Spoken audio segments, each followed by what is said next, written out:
السلام علیکم. زه تاسو ته غواړم ووایم چې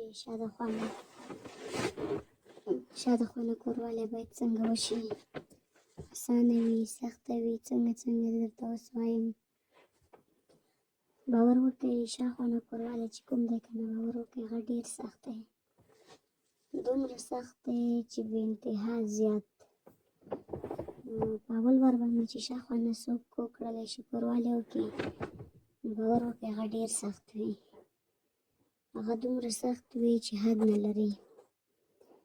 شاخونه کوروالی چې کله موږ تاسو غواړو چې ویې کړو، نو هغه اول وار باندې هم سخته وي، په دوی وار هم سخته وي، په درېیم وار بیا لږه ګزاره کوي.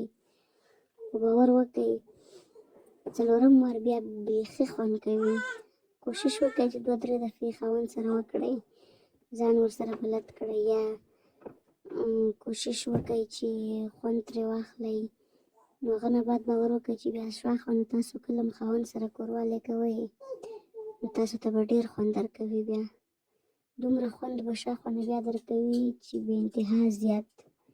خو باور وکړئ اوله کې نه دی، اوله کې چې څوک کوروالی کوي خاوند سره شاده خونه، باور وکړئ هغه ډېر سوخت لري، ډېر درد لري.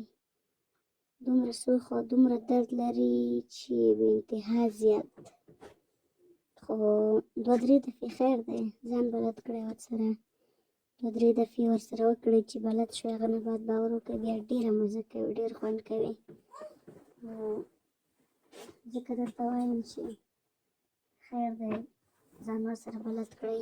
سمه ده چې کله ځان هم ورسره بلد کړو، نو هغه نه بعد باور وکړئ مخې خوا نه چې کوم دی بیا شاخونه به یې کوئ او مخې خوا نه به ترې خوند اخلئ.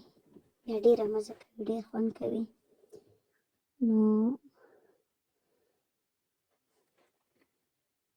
باور وکړئ کله چې بیا څوک شاخونه کوروالی کوي او مخې خوا نه بیا باور وکړئ انسان ډېر خوند ترې اخلي.